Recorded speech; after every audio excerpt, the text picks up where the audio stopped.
Hi, this is Vashi Nedomansky. I'm a film editor based out of Los Angeles, and I wanted to first of all welcome you and thank you for taking part in my post-production quick course, which consists of 10 videos and also a 69-page PDF that will go further into depth into all the topics that we're going to talk about over the next 10 weeks. I've been a professional film editor for over 20 years, and it's always been my goal to try and refine my workflow, to optimize it, and to just make things easier and clearer, more concise, and to be able to get my day done quicker. So this entire journey is basically me trying to share all the things I've learned after making mistakes over the years and then overcoming them. And now I have the opportunity to compile all those things I've learned and the lessons and the techniques and the best practices for post-production, which I use on Hollywood feature films and that any film editor or filmmaker can use on even the smallest projects. The core of my workflow is the same on Deadpool, where we had over 550 hours of footage, or on a Pentatonix music video that I cut that we only had 8 hours of footage. For this 10-part video series, we're going to use the feature film 6 Below, which I edited, and at the same time documented the entire process from ingesting the footage to making the final deliverables that went out to the world. I'm really proud to share this with all of you because this is not a hypothetical situation. This is an actual feature film that I was tasked with creating and overseeing the entire post-production pipeline from start to finish. So you know what to expect. Here's a breakdown of all 10 chapters that will be released over the next 10 weeks. I'm going to keep the video chapters under 5 minutes so they're easily digestible, but also hit upon the core essentials and most important aspects of each chapter of the process. If you're watching this, then you've already registered, and I thank you for that, and you should have already downloaded your 69-page PDF, which of course will go into much greater detail on every chapter and will be a great reference that you can keep around as needed. So with that said, let's dive in. And I promise to keep it cooking, to keep it moving quickly, no fat, no bullshit. I just want to share the information that works for me and let you implement it into your own workflows. Chapter 1, Hardware and Software. On 6 Below, we faced a huge technical challenge right out of the gate. We shot the film at 6K with Red Dragon cameras, and we performed the entire post-production using the raw 6K R3D RED files. We did this because we had 14 final deliverables, including a full 6K master, which was necessary for the Barco Escape 6K format.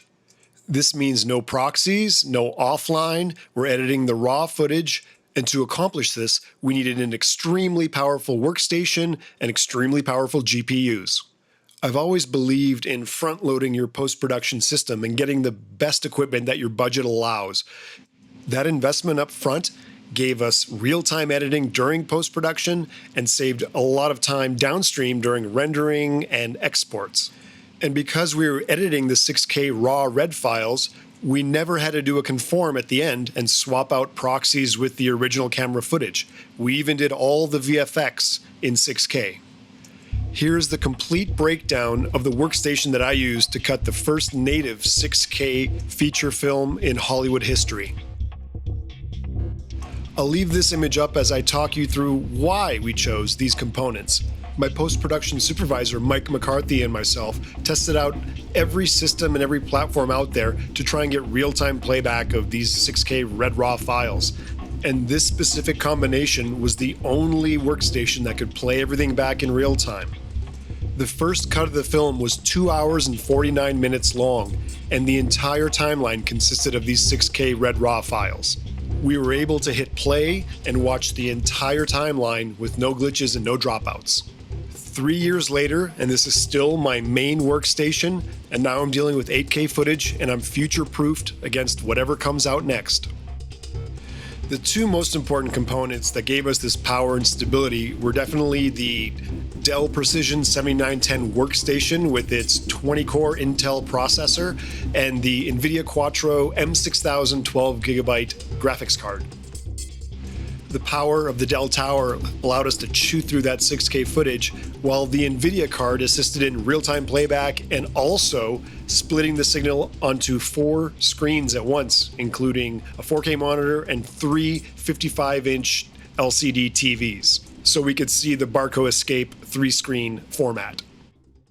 The other key components that are critical to any post-production workflow is memory, RAM. Get as much as you can afford. We had 128 gigabytes on this project, on this workstation, and further performance was enhanced by using solid-state drives in both our boot drives and also our internal secondary drives where we would keep all the cache files, as they should always be on another drive and never the boot drive, so you can get much better performance.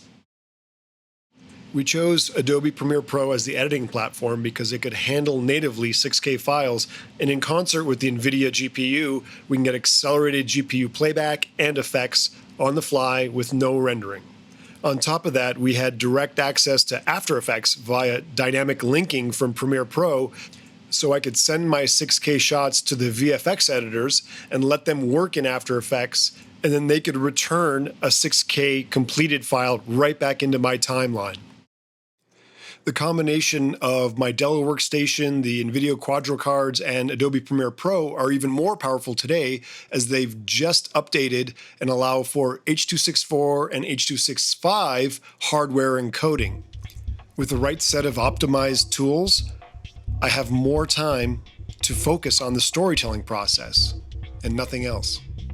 Finally, we had 96 terabytes of RAID 5 storage for our two main editing bays that would hold the 100 hours of raw 6K footage, and we also had another 24 terabyte RAID 5 that was used for VFX and for transferring DCPs and all the other footage wherever it needed to go.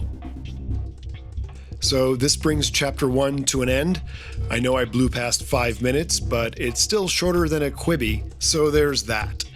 Hardware choices and software choices are obviously dictated by budget, but I always prescribe to try and get the best system you can so you can have the best results and the best performance, because, post-production is a marathon, not a sprint, and you want to have a good time while you're doing it. Make sure to download the 10-chapter PDF so you can have access and reference and have all the specifics that I've been discussing. So thank you for taking the time to join me. I shall see you next week for chapter 2. Until then, stay safe and be kind to one another.